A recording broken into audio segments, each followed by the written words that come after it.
Alright, so I just downloaded Ob Software to do recording.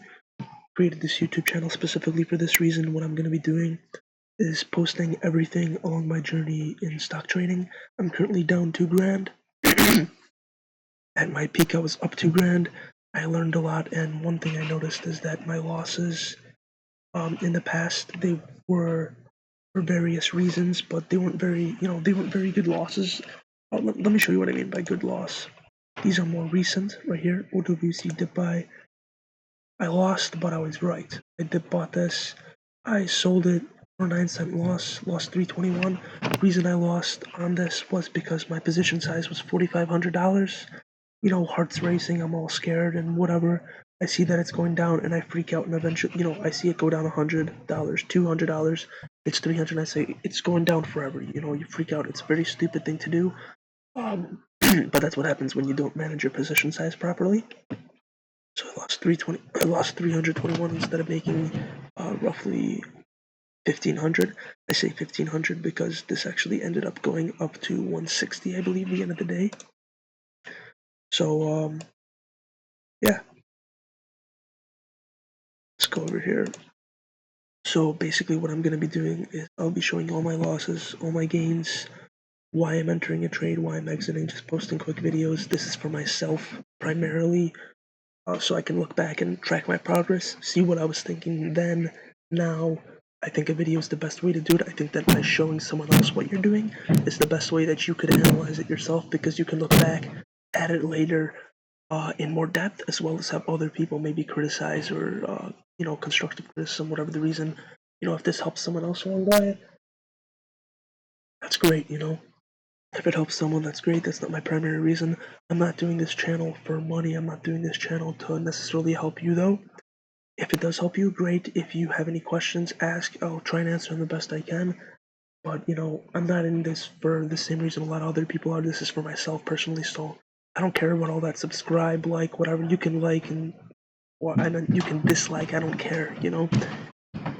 I'm not going to be talking about that with this channel. I'm going to be making quick videos, short, concise, to the point, unlike this, what I'm doing right now. I'm ranting a lot. But so basically, today I traded V-Ray. Well, I didn't trade it. I was going to.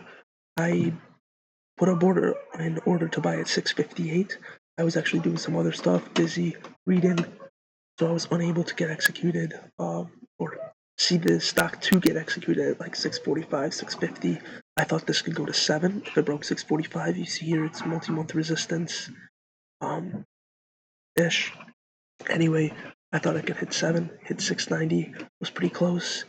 However, I did not chase the stock. I would have still bought at 658. That's a risk of 18 cents.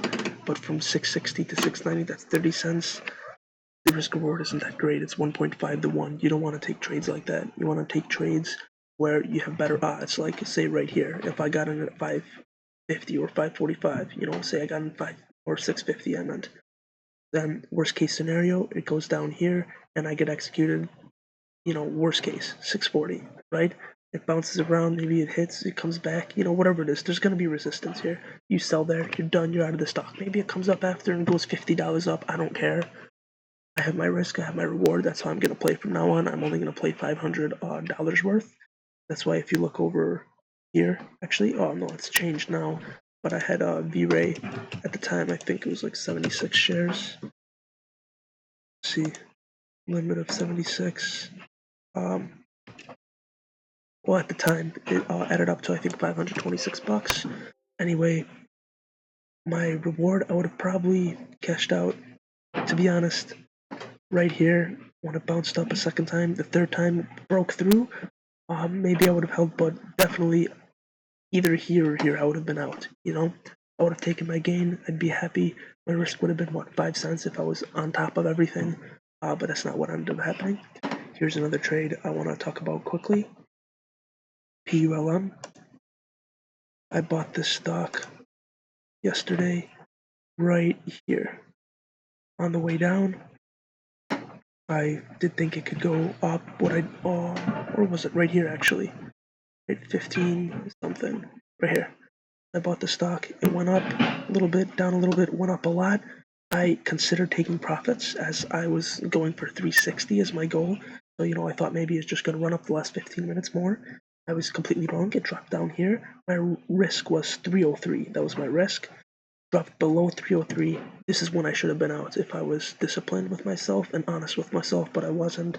I told myself, look, you know, it was able to run up at the end. You know, I started making up reasons for myself. You know, there's actually support if you look over here.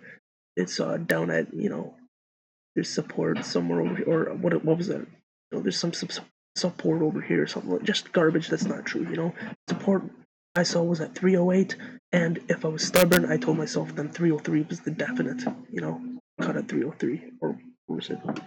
So I ended up not cutting. I watched it for 45 minutes. You know, 20 minutes I left actually the computer, and I told myself, you know what, I don't want to exit the trade because I do know that personally I exit trades way too soon a lot, and I miss out on gains where I was completely right, and I ended up taking a loss when I shouldn't have. So what I did is I left the computer, and this is so stupid. You don't leave the computer when you have a position that you're in. However, I did do that because I was in with a high position, and I was afraid of that loss. And realistically, the smart thing to do would have been to put in maybe $1,000 instead of 4 or 4,500. And with that 1,000, if I'm comfortable with 1,000, or with 500 if I'm comfortable. Realistically, now I'm only going to be doing it with 500 because I want to be able to be comfortable and learn when I have a winning percentage of 70%ish, and I win more than I lose, meaning my gains are larger than my losses. Then I'm going to go ahead and up the position size. Until then, $500 is the max. You know, maybe 532 doesn't matter, 550, but realistically, I'm going to stick around there. So, what else do we have here?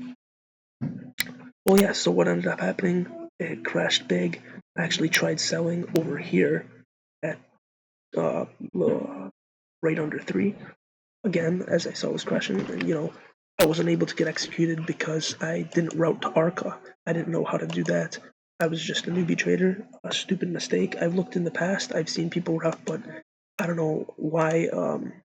I was just putting in sell orders and they weren't getting executed. I was so panicky, seeing that I'm going to lose a lot. It ended up dropping down to 233 here, and that would have been a $750 loss, 800. What ended up happening is I waited at this point when it was crashing patiently, and I waited for it to come back up. There were some sellers at 280. There was a 5-cent spread. There were some buyers at, what was it, 270. Let me see here. Actually, I should have this. Oh yes. So what I started doing is I started putting in where I enter trades, where I exit for myself, and the reasons. So this is where I entered my reasons for it. And if you go back, you can read my reasons. I didn't follow through with what I wanted to do. Let's go back over here. Sold here. If you look right here, 273. I had 1250 shares, so 360, 460, 560, 1160, 12, or right here, up until this 190. This is all me. So I covered right in there, broke right in, and then someone else came in with me, took a bunch of shares at 270 with several thousand of their shares, and then 265. What ended up happening with the stock, as you can see, it ended up actually consolidating around here, and it went up, and I could have technically made some more back, but I don't care about that. What's more important to me, because it could have just as easily gone down if you look at the long-term chart. So I'm happy with my exit. I learned a lot from this. It's inspired. You know, you learn from failures in life. That's how you get places. All the rich people, that's what they talk about. You know, all successful. Robert Kiyosaki, Donald Trump, all these people, that's what they say. You know, this is actually the second time I'm recording this video. So I wasted 10 minutes prior to this because audio problems, and what else was it? My account number was showing and I didn't like that. But I believe that's it now. I'm going to be posting more videos if someone wants me to discuss things in more detail, like how I find my stocks, how I do this or that. I'll be more than happy to do so. You know, I want to be able to have other people motivate me as well. Free motivation for me to go and do more hard work, more studying, more work. I said work so many times, but all right, that's it. And another thing I wanted to say, I don't know if I said this earlier, I don't want to waste time like I'm doing right now. I want to have what I'm going to say. I'm going to say it, be to the point. None of this garbage. Subscribe, like all this stupid stuff that people do. Tell all your friends and family. Who does that? No one tells their friends and family. Like I said, this is for me. I'm gonna make a video. It's so in, out. That's it. I don't need intros. I don't need exits. Whatever. Good day. Bye.